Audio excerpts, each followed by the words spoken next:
Good evening, coaches. Welcome back to day 7. I hope you've enjoyed the coaches conference thus far and hopefully finding lots of tangible takeaways along the way. We're very excited for this evening's session, tackling diversity and inclusion in sport and coaching, a vitally important topic in the sports system and for coaches who are the caretakers of dreams. I stole that one from Karina from earlier in the conference. A few housekeeping items for you before we get started. This session will run until approximately 8 p.m. You may use the public chat on the right-hand side of your screen to ask questions. Those questions will be used for the Q&A at the end of the presentation. If at any time you need assistance, you can contact the CAO team by using the chat box in the bottom left-hand corner of your screen that says Contact the CAO. Today's session is being recorded, and you will be able to view it in about 24 hours from the Sessions tab. We are very privileged to have leading today's session Kwame Osei. Kwame is a former professional football player with the Toronto Argonauts, current coach for the Queen's University men's and women's football teams, is a former Amazing Race Canada finalist. Then outside of football, Kwame is also an author of 2 children's books called Turtle in the Shell and If Not Me, Then Who, a co-owner of an athletic apparel company called Triumph Elite, and is the co-founder of a nonprofit mentorship organization called Northern Elite Football. So with that, I welcome Kwame Osei. Over to you, Kwame. Have a great session. We are all connected on this earth. We are all literally one band of brothers and sisters. You see, no human being is above another, whether race, class, gender, or ability. And it doesn't matter what you have or what you don't have, because regardless, we are one. Our country is one of the most diverse nations in the world. So it is absolutely imperative and vital that we continue to be inclusive to all the various types of people who live here. So how do we ensure our country continues to be inclusive, you may ask? Oh, it's simple. Make the conscious effort daily to break down your own perceived stereotypes and beliefs. And then doing the little things, like smiling at someone, saying hi, helping someone with directions, instead of pretending like you don't hear them. Volunteering your time towards a greater cause. And giving a compliment to that person with a nice shirt, instead of admiring in secret. We don't realize how impactful these little things can be. It can literally be the biggest difference in someone's day. There are great things in little things. The tree cannot grow without a seed. So let's continue to plant these seeds. Let's continue to watch them grow and flourish. And let's continue to be inclusive.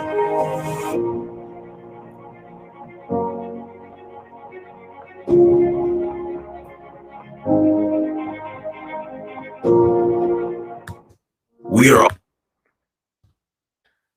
Hey, what's going on, coaches? Before I even say anything, I just want to say that it is my hope and prayer that each and every one of you that are watching this session is safe, is healthy, surviving, and maintaining through these unprecedented times. I just want to say thank you so much to Eric and all the organizers for bringing me here. And I truly hope that my story will serve as a catalyst for change, awareness, education, and growth. And I want you to know that this is my story, this is my truth, and these are my perspectives. Before I start, these are all my social media contacts and my website. Please feel free to add me, follow me, connect with me, and I'll be sure to return the follow. As it says, my name is Kwame Osei. I was born in Ghana, West Africa, came to Canada at the age of 4 and lived in an area of Toronto called Rexdale. And Rexdale is a tough area to live in, a tough area to grow up in, but I wouldn't change my upbringing for anything because it made me who I am today. After high school, I went to St. Francis Xavier University, which is in Antigonish, Nova Scotia, and I was actually the first person in my family to actually make it to university, and I got 2 university degrees. So that's something I hold very high and dear to my heart. After university, I had a brief stint in the CFL with the Toronto Argonauts. And that was a big deal because I'm a kid from Toronto. I grew up idolizing Argonaut players, pinball, Arlen Blues III, and just being able to wear that iconic A on my helmet was surreal. I just remember first getting that helmet and just staring at it for hours. Like I couldn't even believe it. Played in the Rogers Center, looking in the stands. Remember being the kid in the stands and watching the guys play. So that was like a full circle moment for me. But unfortunately, you know what? Pro sports, sometimes, you know, you can love it, but it won't love you back. And my career was short-lived. But then it led way to my next career, which I believe was my most impactful career as a teacher and coach. And before I even move forward, I just want to let it be known that I truly believe teachers and coaches are some of the most important people in this world, because they are the caretakers, as I just heard, of the next generation, right? Teachers and coaches, we're the parents sometimes. So some of these kids, we're their parents. You know, we spend more time with them than some of their parents. So I truly believe teachers and coaches should be valued more. I think they're undervalued, truthfully. But back to my story, I became a teacher and I went to Fort McMurray, Alberta, a place where a lot of people told me not to go to. You know, they said it's going to be boring for you, Kwame. It's in northern Alberta. It's cold. It's an oil city. There's a lot of racism there. There's a lot of rednecks. There's a lot of drugs. But I'm the type of person that I make decisions based on my own informed opinions and not the opinions of others. And I told myself, you know what, I'm going to go to this place. And it was the best decision of my life. You know why? Because I got to be involved with a school that was in its 2nd year of existence. I got to start a football program at this school, and I got a bunch of student athletes to get involved with football that never would have even thought about playing football. And I pressured them. I'm not going to lie to you, but a lot of these kids got valuable lessons through the sport of football. A lot of them went on to play in post-secondary institutions. You know, we created a football factory out there, and 2 of them are on full ride scholarships in the NCAA at Princeton and Yale. So that's something I'm very proud of. Apart from that, I'm also an author, as said, and I've written 2 children's books. And I just write books for the simple thing of being able to connect with people all over the world. So I feel like my books are an extension of me. I through my words, I'm able to connect with somebody on the other side of the world. And I focus on children's books because I truly believe children are the future. And if we want a better future, then we got to invest in the leaders of tomorrow. And I'm also an entrepreneur. I'm also part of the BCCA and the BFCC, the Black Canadian Coaches Association and the Black Football Coaches of Canada. I highly urge any BIPOC people watching this session to go to BCCA website and register and become a member. The BCCA's mandate is to connect and help BIPOC coaches get connected, and also to advance equity in sports. A few years ago, I had the distinct pleasure of being on the Amazing Race Canada.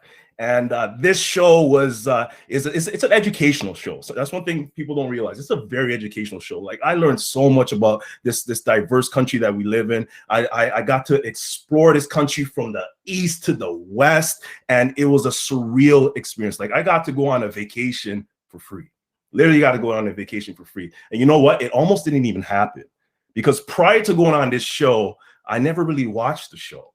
And as we were in the audition period, and I finally realized that, okay, we actually might be on the show. We actually might get on the show. I decided to watch an episode, and I went to my buddy Dylan, who's my partner in this, and I said, bro, this is not for me. This is not for me. I'm not doing no jumping off planes. I'm not going out, walking on the top of a mountain. That's not for me, bro. And Dylan said this, and I will never forget it. He said, bro, this is an opportunity for us to represent all the kids we mentor through Northern Elite Football. This is an opportunity for us to represent Fort McMurray and make Fort McMurray proud and put Fort McMurray on the map. And you know what? When he said that, That gave me a reason. That gave me a why to be on this. And it was bigger than my fear of heights and all this stuff. But here's a quick clip from the show. Let's see it.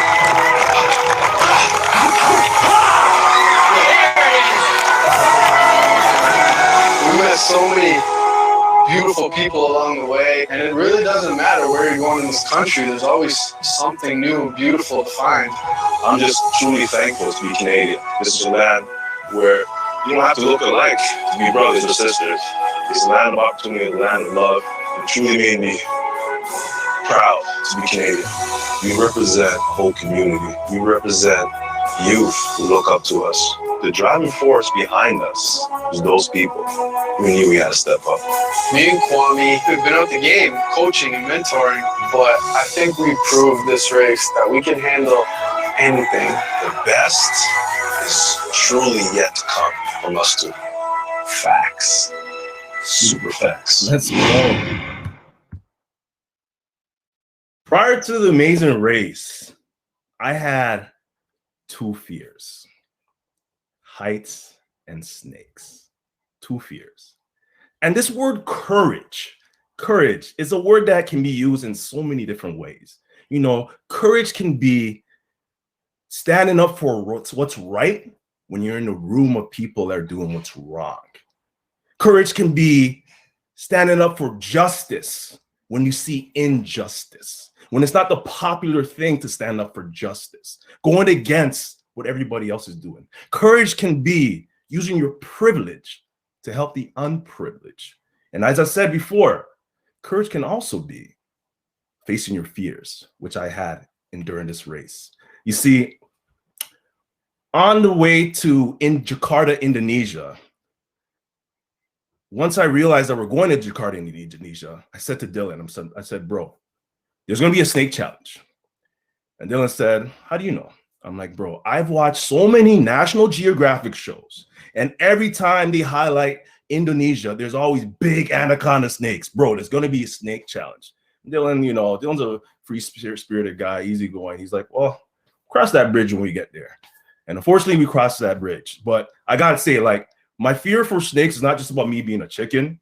Like, I grew up in a West African household, and if anybody watching this knows West Africans, you know, like, snakes are a big thing. They're seen as demonic, evil. Like, we don't want to have anything to do with snakes.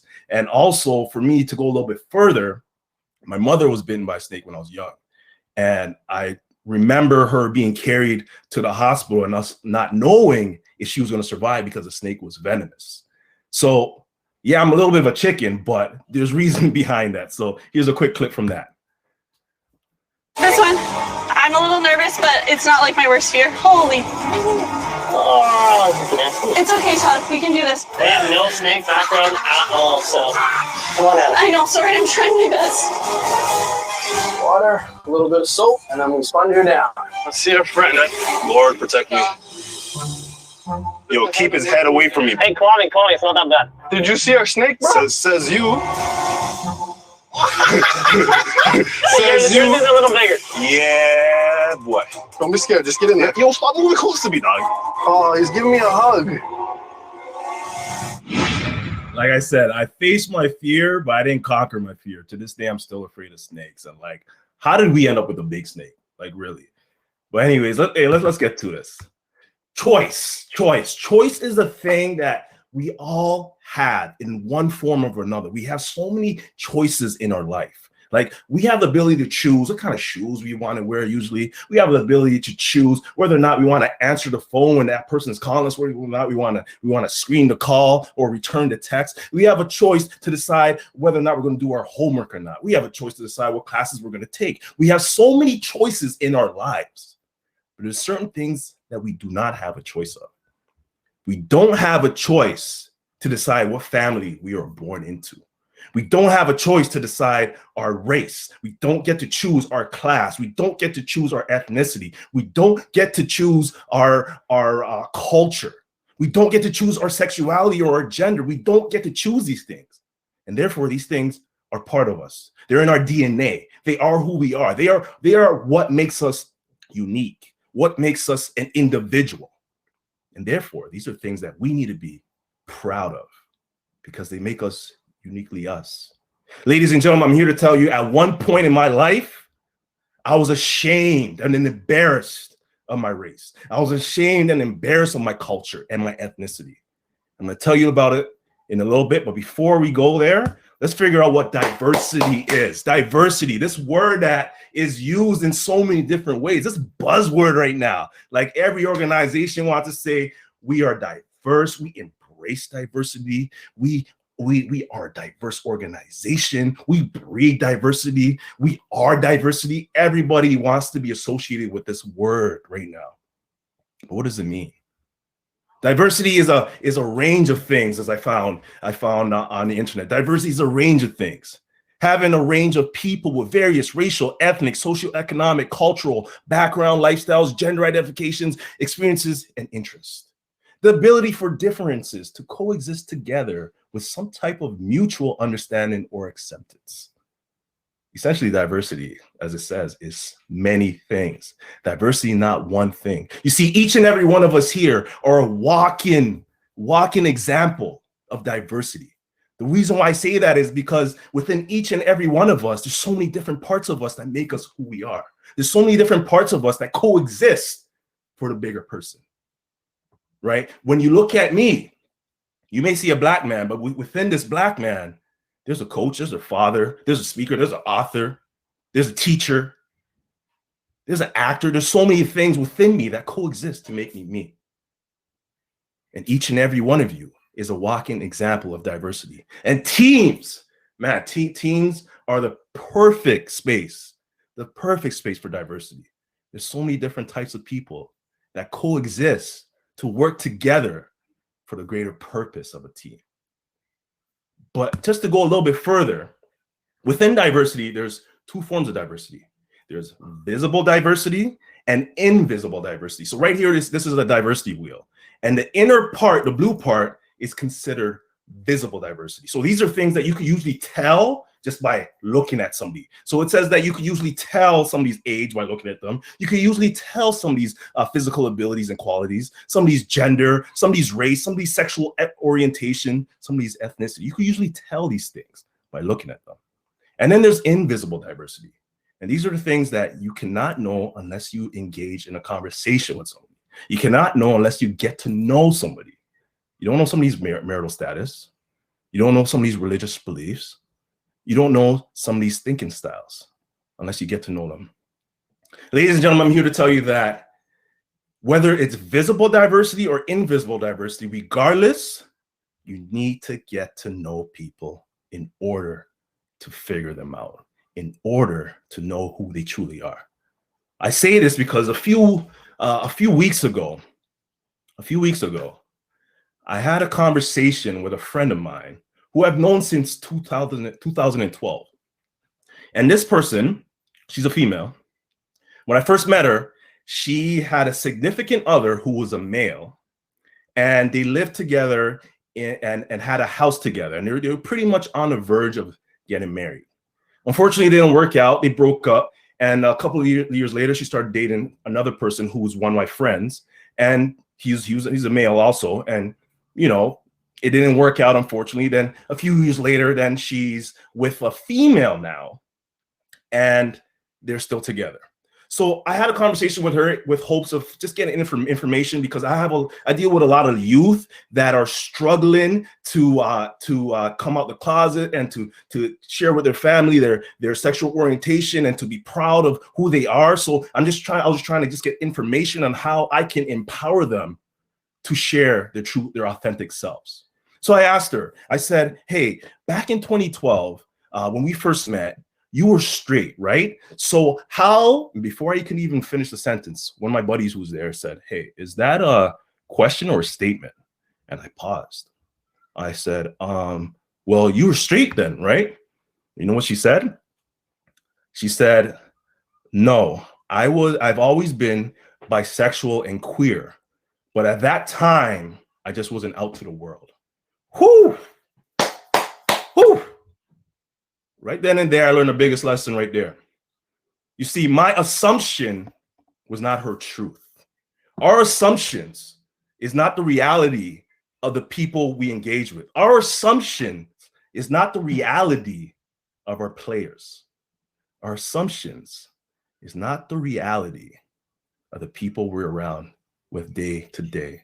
And in order to understand their realities and their truths, we have to ask questions. And that's going to be a common theme in this presentation. So apart from diversity, there's this other word, inclusion. And inclusion is a word that so many people use and think it's like the same as diversity. They feel like they could just interchange those two words, like they're synonymous, they just go hand in hand. But realistically, they're two different things, two totally different things. You see, inclusion is more about like being connected, feeling like you belong to something, being respected, contributing to the greater purpose of the team, progressing. That's what inclusion is. You see, I like to use this as an example to really define what diversity and inclusion is. You see, diversity is like, you know, when we're in an elementary school and like it's recess time and we want to play basketball, right? And since it's elementary school, we'll say instead of 5-on-5 basketball, it's 7-on-7, you know, because there's a lot of kids hanging around, right? And we want to play 7-on-7 basketball, and we want to pick teams, right? So there's two captains, but we know that the teacher said that you can only play if everybody is on a team. Everybody has to be on the team. Nobody's sitting out. So you have the two captains, and they pick teams, and you know the first three picks are usually people they like or people that are actually good in the sport, and then the last three are like the stragglers. But you pick them just to make the teacher happy. You pick them to make the check mark, right? You pick them just to show that everybody is on the team. And then when the game starts, although it's 7-on-7, it's really 4-on-4 because there's only 4 people passing the ball amongst each other on both teams. And the other 3 people left are better off being pylons because it's like they don't even exist. You see, inclusion is recognizing the abilities of everybody on the team. Inclusion is recognizing that, hey, you might not be a good scorer, but you're a really good passer. So let's put the ball in your hands so you could facilitate the rock.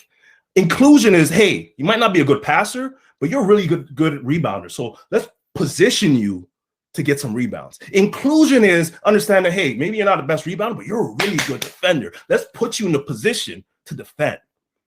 Inclusion is understanding the abilities of each individual and positioning them in the best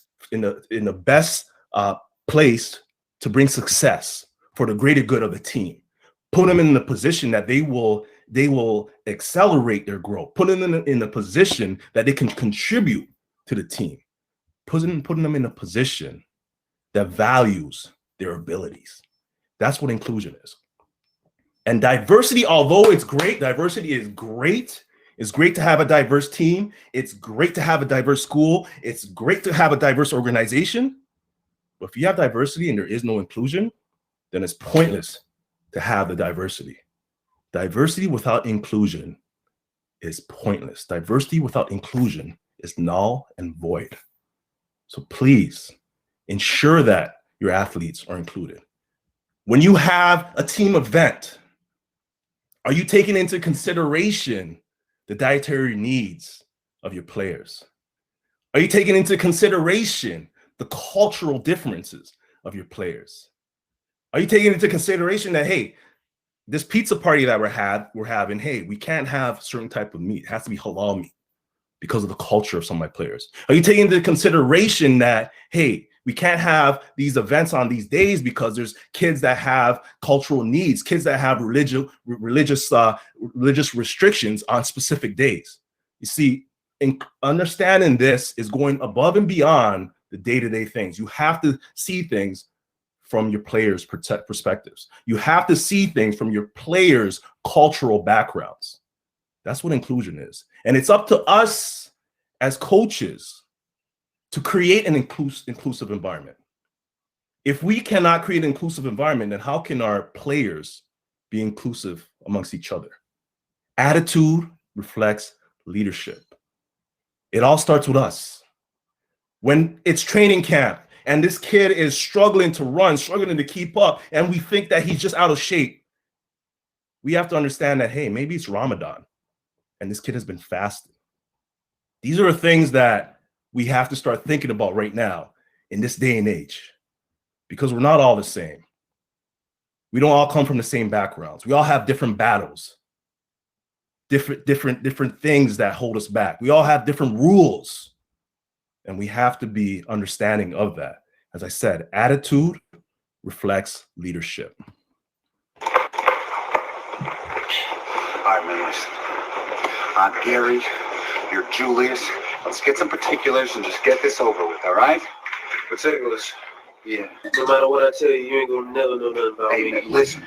I ain't running any more of these 3 days, okay? Bro, what I got to say, you really don't want to hear, because honesty ain't too high up on your people's priority list, right? Honesty? You want honesty? All right, honestly, I think you're nothing. Nothing but a pure waste of God-given talent. You don't listen to nobody, man. Not even Doc or Boone. Shiver push on the line every time, man. You blow right past them. Push them, pull them, do something. You can't run over everybody in this league. And every time you do, you leave one of your teammates hanging out to dry. Me in particular. Why should I give a hoot about you? Huh? Or anybody else out there? You want to talk about a waste? You the captain, right? Right. Captain's supposed to be the leader, right? Right. You got a job? I have a You job. been doing your job? I've been doing my job. Then why don't you tell your white buddies to block for Red better? Because they have not blocked for him or for Plug Nickel, and you know it. Nobody plays, yourself included. I'm supposed to wear myself out for the team? What team? No. What I'm going to do is I'm going to look out for myself, and I'm going to get mine. See, man, that's the worst attitude I ever heard. Attitude reflect leadership. Yes, sir. Captain. I love that clip. I really love that clip. I love this movie, but it's true. It's a top-down approach. If we want to see inclusion, it starts with us. So let's talk about microaggressions. Microaggressions are little subtle things that bring discrimination towards marginalized groups. And with regards to microaggressions, there are 3 different forms of microaggressions. There's verbal microaggressions, and that's something like telling a female player that, hey, you're pretty strong for a woman, insinuating that women are weak. There's a physical microaggressions, and that's like, let's say your waiter or waitress at a restaurant, and when there's a transgender customer, you take your sweet time to serve them. But when there's a cisgender customer, you give them speedy service. That's a physical microaggression. And then there's environmental microaggressions. And these are creating environments that seem to showcase one group above all other groups. For instance, being on a college campus and there's buildings named after a specific race of people, or seeing statues of a certain race of people. You see, if you asked a goldfish, if you told a goldfish that there was an ocean it could swim in, if you told a goldfish that there was a lake it could live in, goldfish would tell you that, hey, bro, you're pretty wacky. Like, what kind of drugs have you been using? Why? Because to the goldfish, all that exists, all that is real, is its little tank. Nothing else exists. I say this because throughout my playing career, as little Kwame Osei, growing up through youth football, I never seen a black head coach. I never seen a black man in a position of leadership. Like, I had positional black coaches, but I never seen a head coach, like the honcho of the team. That was never realistic to me. It wasn't evident. It just didn't exist. And what I perceive that as is that, hey, we black people are meant to just be athletes. We're meant to just stay in this corner over here. Like, you can't be an admin. You can't be a head coach. You just stay over there and we'll handle this over here.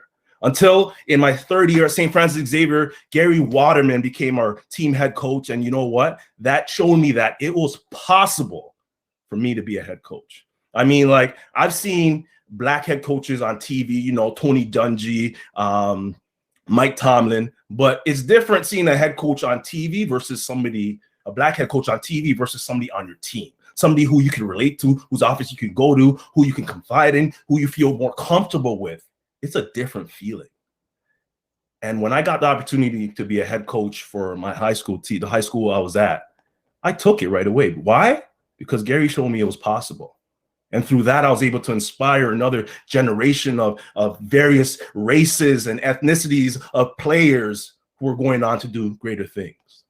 But had I not had that experience with Gary, I honestly don't think I would have taken on that head coach position, because I would have never felt like I was capable.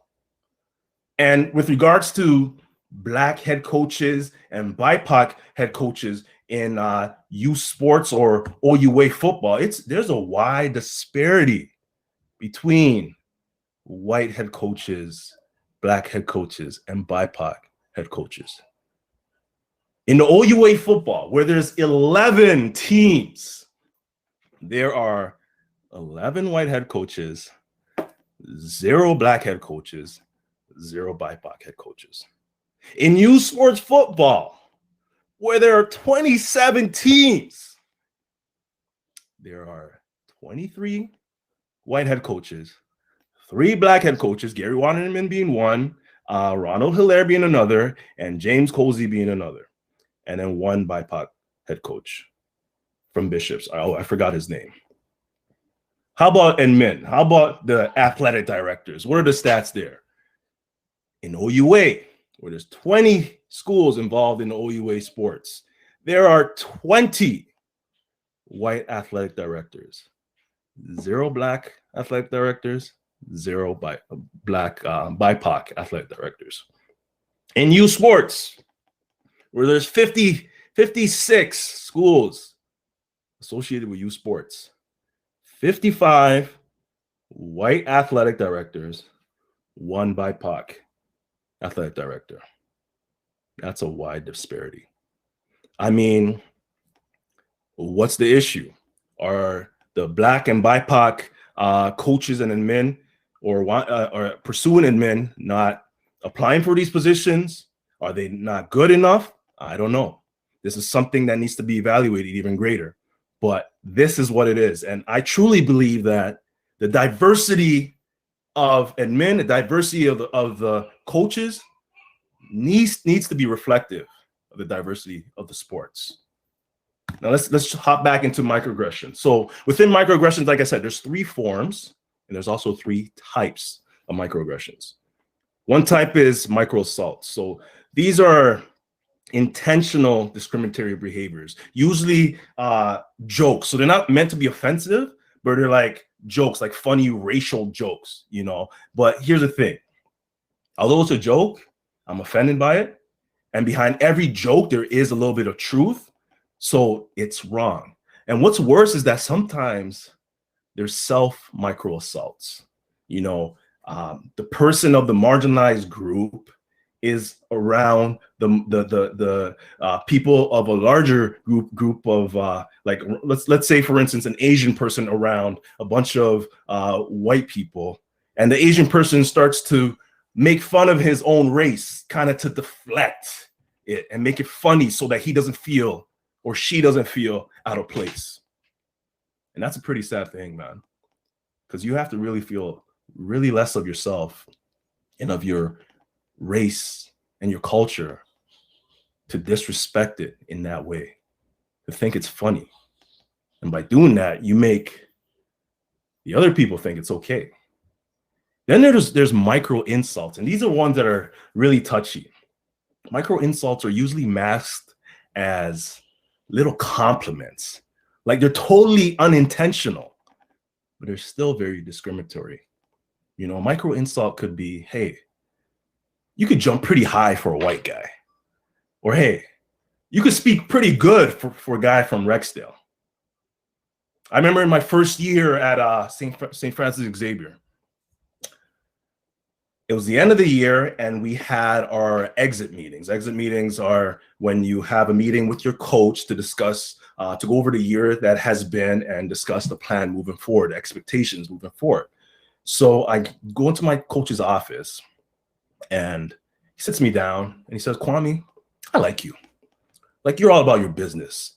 You pass all your classes, you know, you're good to go, and you keep up the good work, Kwame. You keep it up. We're really proud of you. You keep it up. And he was kind of saying this because a few players had failed out. And I felt really good about myself. Like, I walked out like, hey, I'm the man. I'm the man. I'm good. I'm good. I'm good to go. Coach likes me. But you know what? Later on, I kind of thought about what he said. And I thought about my situation. You see, yes, I did pass all my classes, but my highest mark was a 62. I had 50s and the highest mark was a 62 in all my classes. And coach said I was doing great. And I really thought about what he was really saying to me.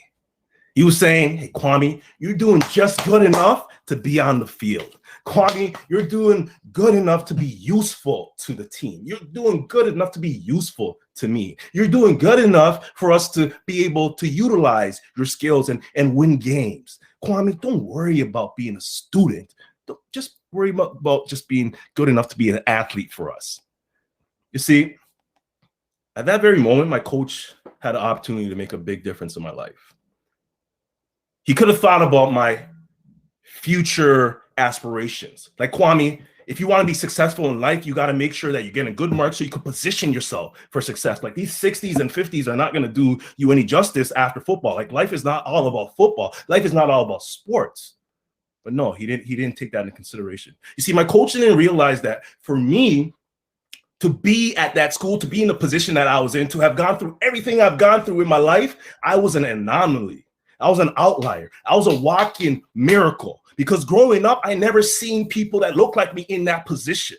Growing up, I never seen people that look like me in university. It was not possible. It was not realistic. So for me to be in that position and just lose it and focus on just playing football and fall through the cracks was going to be disrespectful to the bunch of kids who looked up to me as somebody they looked as a role model, as somebody who they could aspire to be like. If I fell through the cracks and I failed out, then what would that say to them? Don't even bother. You see, my coach didn't realize for me to be where I was, it was more than about me. It was about a whole generation of people. I represent a whole generation of people that look like me from Rexdale, of people that look like me that I get to speak to. Not even just look like me, people that have gone through adversity that I speak to right now. My coach had an opportunity to make a huge difference in my life. My coach had an opportunity to position me for life after football, but he didn't take it. Coaches, I'm begging you, please see your players, see your athletes as more than players. See them as the people they are. Put the person before the player, because the person is more valuable than the player. And the person is not healthy, if the person is not happy, if the person is not successful, then the player doesn't exist. Please remember that. And the next thing is micro-invalidations. Micro-invalidations are when we invalidate or undermine experiences of certain groups of people. When people talk negatively about the Holocaust, when people say racism wasn't that big of a deal, when politicians in Canada say racism doesn't exist in Canada. Excuse me? You don't know about residential schools and effects of it? You don't know about Viola Desmond? Racism is alive and well. The curriculum is an example of racism. But let's get to my story though. Let's get to my story. Let's dive in. Let's get to know who this guy is. The guy that you're looking at and the three little cute kids right there in front of you. And let's focus on the first kid, the one in the black and white. I'm not that old. I was born in Ghana, as I said. You know, we didn't have color ink at the time I was born. But look at this kid. Look at the smile on his face, man. This kid is happy. Life is good. Life is good. He fits in. He sees people that look like him. He's in Ghana. You know, everybody looks like him. Everybody has the same skin color as him. He's good. He doesn't feel like he's beneath anybody. He doesn't feel like he's an outsider. And life was good for this kid. I remember one specific day I was walking in Ghana with my mother, and from a distance, I seen three Caucasian people, three white people walking. A man, I'm assuming his wife, and their kid. And from a distance, I started pulling on my mom and pointing, "Ma, brony, which in my language means mom, white person, mom, white person." And I was just like, "Oh my God, they really exist. Oh my God, what?" Like, you gotta understand from my perspective, like, I had never seen a white person in the physical. All I had seen was on TV in that little black box. Like, in that black box, to me, okay, that's just, people are in there. They don't really exist. And my mom was really embarrassed, like, "Kwame, be quiet." But at that moment, it was just kind of like, wow, there's other races in this world. It's not just my race, and being part of the majority it's a good feeling, and just recognizing there's other races was also awakening. But let's fast forward to the middle kid. That's my grade 1 picture. I came to Canada when I was 4 years old, as I said, and I resided in Rexdale. And within my area of Rexdale, there were 2 schools. There was a public school, which was more multicultural, and then there was a Catholic school, which was more Italians and Caucasians and just a little bit of other ethnicities. And my parents made me go to the Catholic school just because they felt like getting a Catholic education would position me for success in life. I don't know why. I don't know. I guess it was a big deal then. But the thing is that all my friends from my neighborhood went to the public school. So at the Catholic school, I'm there in classes and I just don't feel like I fit in. Like, I don't see people that look like me. I'm the only black guy in all my classes. Every year, I'm the only black guy. Later on in high school, elementary school, a couple of other black people came, but early on, it was just pretty much me. And I just felt like an outsider. I look around, the girls I like don't like me, so I feel like I'm ugly, because they like all the, the white guys, back then 90210 was good. Saved by the Bell was a thing, so they like Zach Morris and I forgot his name, Luke Perry, forgot his name in the show, but they want those type of guys, and I look nothing like them, so that I felt less of myself. And then when I did see myself represented in media, I see the comedians, the womanizers, the gangsters, the thugs. You know what I started to do? I started to take on that personality, take on that narrative. I started believing that that's who I was meant to be. And the people in my neighborhood were like that. So I started to become like that. And then my friends at school, I barely would hang out with them outside of school. Like, if my friends wanted to come to my house, I would never let them come to my house because, one, my area, the guys in my area would be like, "Okay, like, why you hang around with these people?" Another thing is my building was roach and mice infested. So I was really embarrassed of that. Like, I had holes in my clothes for mice, so I didn't want people to see that aspect of my life. And then when people had parties, I wouldn't go. And if I did go, if I did get invited to a party, and if I actually went, I would make sure that I was visible at all times.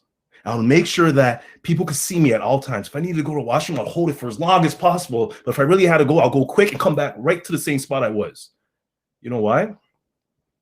Because I always felt like if something went missing in the house that I was at, everybody would assume it was me. Like, nobody ever actually said that, but you know what? That's the narrative that was told to me. That's the narrative I took on and I believed. Was it reality? No. But that's what society had told me at that time in my life. And then move on to the next picture. This guy in the African garment. I think I was in grade 5 then. And I started to realize that there's a difference between skin color and culture. Meaning, although I'm black, I'm also African. And at that time, being African wasn't a cool thing, Like now, through the Black Panther, there's Wakanda and all this stuff, and people are proud to be African and be connected to their Afrocentricism. But back then, being African was like you're beneath everybody. Like you're from a third world country, you know? So I always could pass for like a Caribbean person because I didn't quote unquote look African. So I kind of took advantage of that. I don't know what African looks like, but I took advantage of that. And there'll be times where my parents would come pick me up, or one of my uncles would come pick me up, and they'll start speaking to me in my language, and I'll pretend like I don't hear them. Or if I speak back, I'll speak back to English in English. And I was literally embarrassed. I'm sad to say I was embarrassed of my culture. And ladies and gentlemen, I gotta say, culture is everything. Your culture is your foundation. Your culture is who you are. And if you don't know your culture, then you don't know who you are. So embrace your culture. Share your culture. Because by sharing your culture, the world has more understanding. So please embrace your culture and learn about other cultures. But let's fast forward to university. Like I said, my first year of university was rough, man. First year of university was rough. I had a tough time adjusting to university. I had a tough time being at St. FX, a school that I didn't see many people that look like myself. And I struggled. I struggled to communicate. I struggled to speak. People didn't understand. I had like a really hard like Rexdale slang. So back then I struggled to talk to people. Like I was trying to talk to girls. It just wasn't working out. And when you feel like you don't fit in, you kind of put a shell on, put a shield around yourself, just to have a tough exterior. But deep inside, I was crying for help. I was crying for connection. And it just made me more angry. I remember nights that I'll be walking in Antigonish, Nova Scotia, like in the nighttime, like after the bar, and there'll be a car full of some students or people that live in Antigonish. And a few times I got called the N-word just in passing. And I'll just leave it in my memory bank. And one night specifically, there was a fight with one of my friends and another person. There was an argument. And the person said a racial slur to one of my friends. And I found out about it and I got involved. And I went up to the person and I confronted him. And he said, "What are you going to do about it? N-word?" And right then and there, you know, everything that had built up, being on this campus, being in this new environment, not feeling like a fit and being angry inside, I snapped and I punched him. I punched him and I walked away. The next day, my hand was swollen, like I couldn't move it. So I decided to ice it. I'm thinking, okay, maybe I just, chipped a bone or something. And I try to ice it. The next day, it's even more swollen. It's like this. So I decided to go to my team therapist, and I go see her just to get some work on. And she asked me, she was like, "Kwame, did you get in a fight?" I was like, "Oh, no, Miss Tara. I was just actually catching balls in the gym, and I caught a ball and I ran into the wall." She's like, "Okay, don't worry, you'll be okay." I just didn't want her to know I got in a fight. The next day, my hand's even worse. Like literally, it was like unrecognizable. My hand was like this all the way to here, and I couldn't move it. And when I would drop my hand, the blood would be rushing down, and it was so painful, like I wanted to cry. So finally, I said, "Okay, you know what? I gotta tell the truth."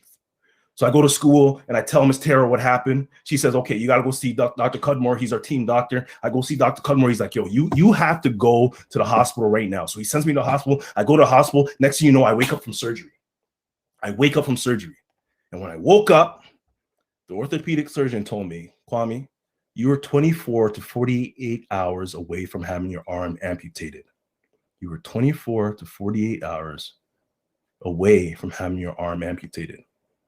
You see, what had happened is when I punched this guy, I had knocked a piece of his tooth, and the piece of his tooth made a little cut in my hand.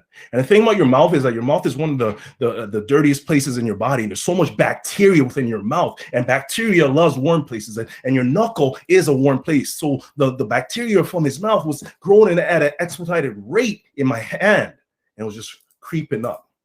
You see, ladies and gentlemen, when I decided to hit this guy, I gave away my power. You see, not only could I have been amputated, but I wasn't sure if I was going to be able to catch a football again. I played receiver. I need these hands to make a career. I needed these hands to be able to contribute to my sport, to my team. When I hit this guy, I gave away my power. And I'm not telling you this story just to just talk about my fighting days or whatever. I'm telling you this story because that wasn't the way to deal with racism. That was not the way to deal with racism. You see, an eye for an eye makes the world blind. The way to combat racism is through education and compassion, which leads to awareness and understanding. But I failed because by me hitting this guy, by me reacting with violence, I proved this guy right. And I hardened his heart even more. You see, let's be real. He's probably not going to say the N-word out loud to another person, but he's going to say it behind doors. He's probably going to raise some kids who are going to have the same ideologies and beliefs. See, nobody's born racist. Nobody's born racist. They're born into an environment that teaches them to be racist, whether there's their own, through their parents or through things they see, and sometimes society reaffirms those beliefs. And I failed in having an opportunity to change this guy's perspective. So that's why I tell you this story. In my grade 9 year, I failed every class in grade 9 except phys ed and drama. Every class. Like, I had like 20s and 30s. Like, I was bad. I was barely at school. And when I was at school, I was like, you know, the class clown, you know. I just wasn't a happy kid. And in grade 10, when you get streamed into the different levels, back then we had basic, which is the lowest, general, and advanced. And I got put into a bunch of basic classes.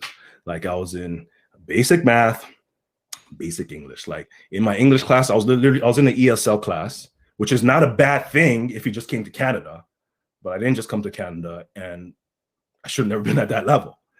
And I just remember being in that class and learning words like cat and dog, and just feeling totally embarrassed to be in that class. Like, some of my friends would be walking by the class. I'll try to hide because I didn't want them to see me. And I was ashamed. And shame is one of the lowest frequencies a person can have. And at that point, I really was close to dropping out of school. But thank God for Miss Gouveia, my math teacher, who recognized that I wasn't the label that was placed on me. And she recognized that I could actually do general math. So she decided to let me do general math in her basic class. And I got a general credit.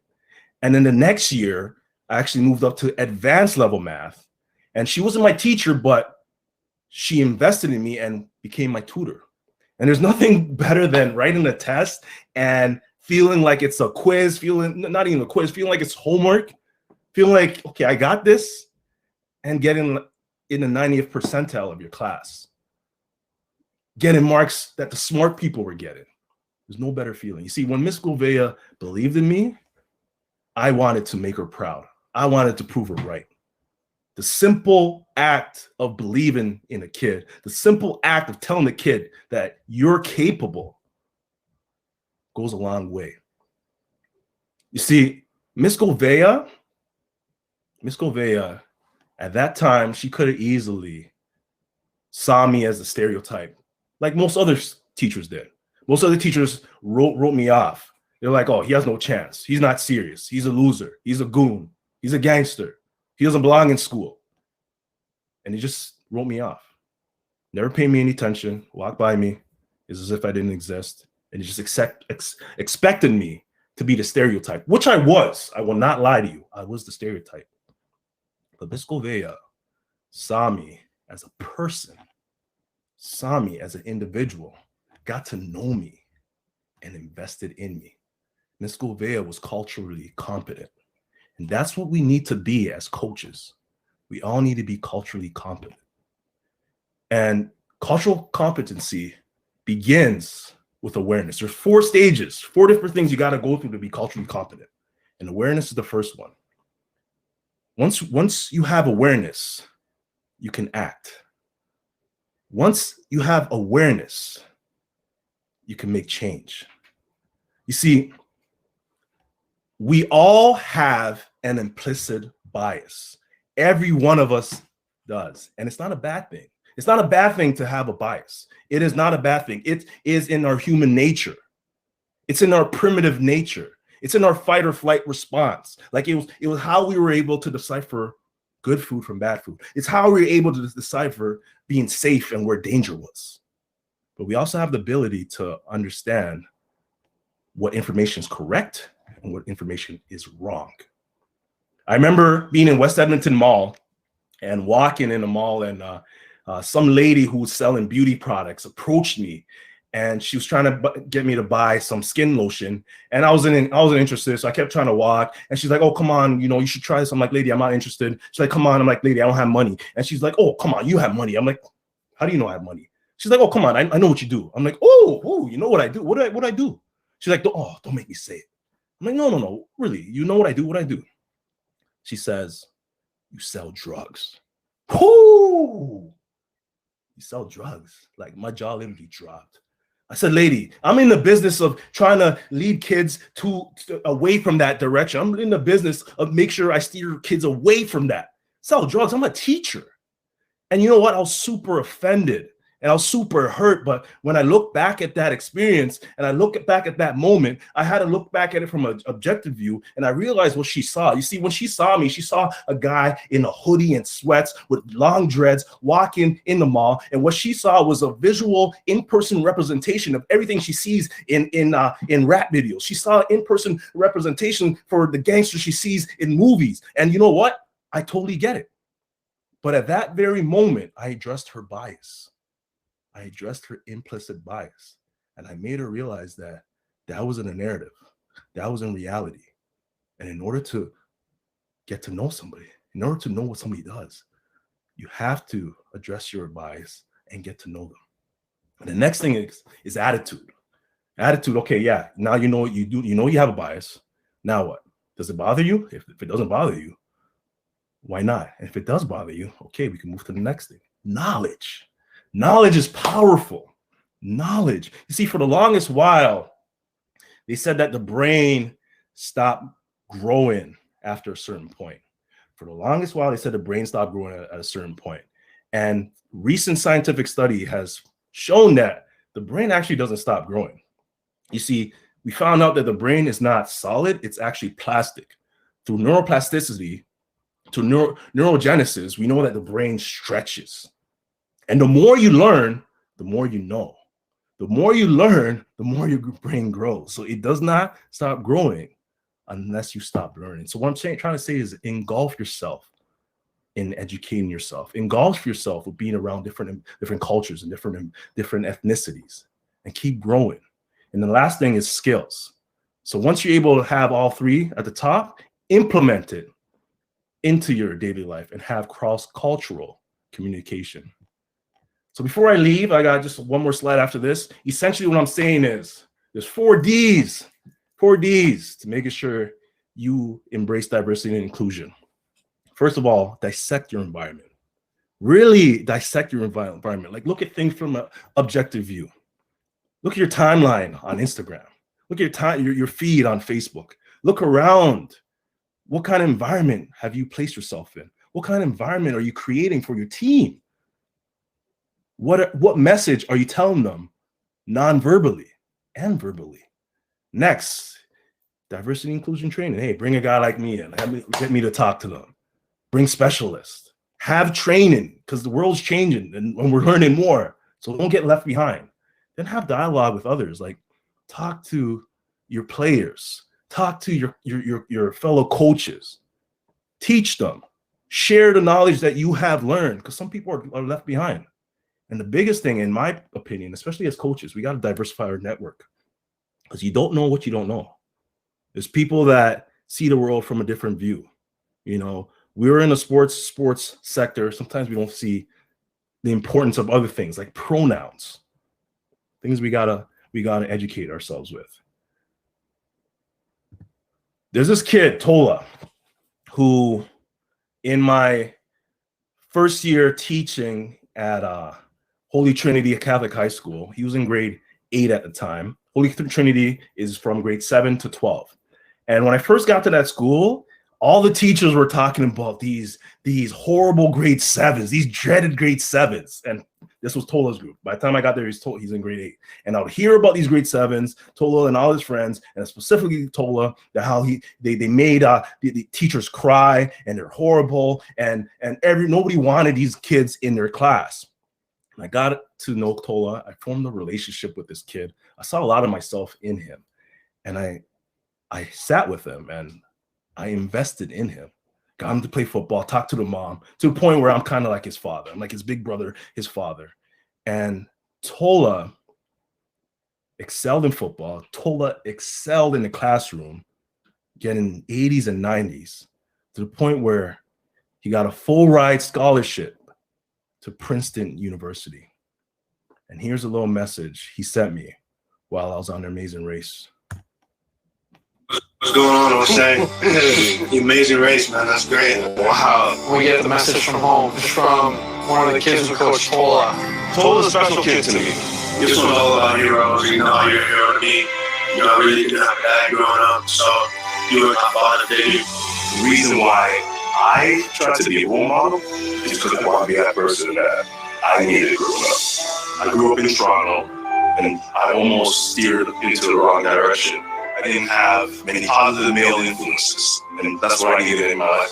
That's honestly why I do what I do. You know, you're a big hero to me, you're a big hero to the community. He's definitely going to be something successful in the future. It makes me so proud, because I know that I played an influential part in that, and that's all I want to be.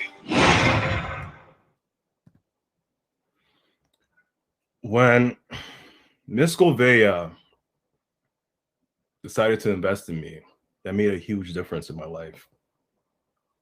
And I truly believe that every child is one caring adult away from becoming a success story.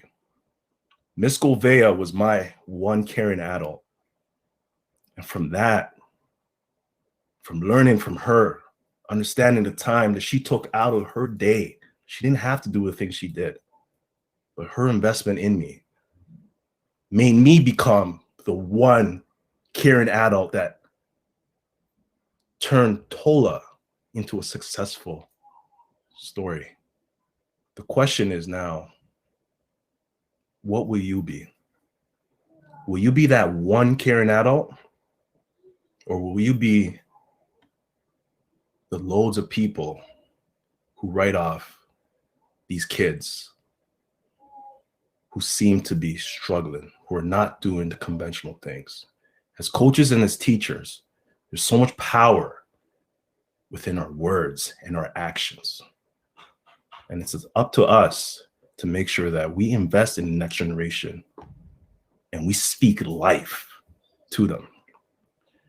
Ladies and gentlemen, it's been an honor and it's been a pleasure to speak to you. I am Kwame Ose. These are my social media. Please contact me. Thank you. Thank you, Kwame. That was awesome. Thank you, Miss Gouveia, because without her, you wouldn't have been able to spend this hour with us tonight. Has been awesome. I don't think you can see the chat. I can't see. The chat is blowing up like crazy. People have been talking all night about your story, and thank you for sharing. Numerous people, including our behind-the-scenes chat bot, have been saying, please give him more time. He needs more time. So, Actually, I cut it short. So you can see the chat maybe at the end here, but it is awesome. We do have time for maybe one or two questions before we do have to wrap up. There is one that I definitely want to ask that has come through our chat here. But I will also say that people in the chat were, a couple of comments throughout. One was, you sharing the statistics earlier was really eye-opening for a few coaches, and that was made a comment into the chat just a little bit earlier. People really, really loved your speaking, your dynamic, the 4 Ds. So like the tools where you're getting into the culture competent notes and the 4Ds. So that's just some of the details that's coming through here. But one of the questions that has come up, it's from a transgender women's hockey coach. Microaggressions are an everyday occurrence. She had an incident with a referee, brought the issue forward, and was felt that the issue was treated with a response that was basically like, well, what do you expect? Have you had an issue of this kind of experience, a racism issue while coaching? And then how did you handle that in that moment? Oof. Yeah, man, I had a few. I'm not going to lie to you. I had a few, especially in Fort McMurray, Alberta. There's actually one with regards to even Tola. Like Tola is like bigger than most kids, and I would notice that there'll be so many penalties on him. Like this kid was playing the game the right way, but because he was so strong, he was getting penalties. And he came to me one day and he was literally crying. He didn't understand. He got ejected from a game. He didn't understand why he got ejected. And I had to sit him aside and talk to him and just like really give him words of encouragement. But my heart sunk and I didn't know what to do at that moment. And you know what actually ended up happening one day? Like at that, I had a conversation with him because it was more personal. There's things that also were associated with that, with regards to his mom worked with the person who was the referee and they had a bad relationship also. So there was more to it. But at that moment, I had to sit with him and tell him that, you know what, we got to worry about what we can control.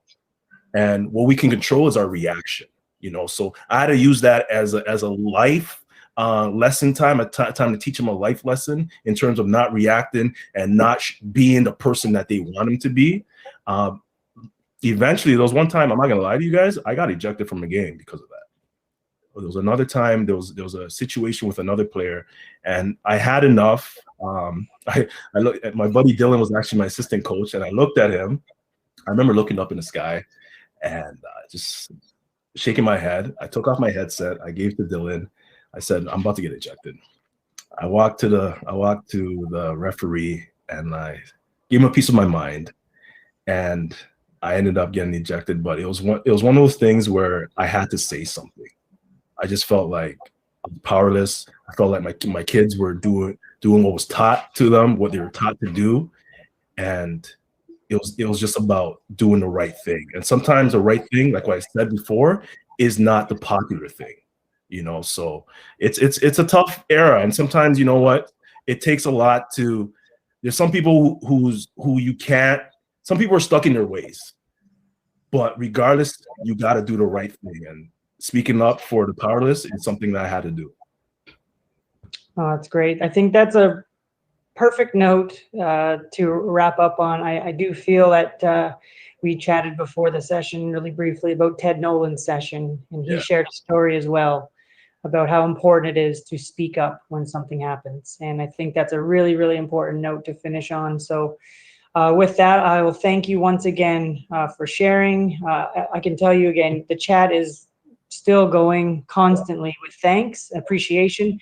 There's also a number of coaches who are resonating with your story from their own personal experiences too. So I really think you've hit it out of the park here today. So very much appreciated, Kwame. I just have a couple of wrap up things. So for all the coaches out there, thanks for attending tonight.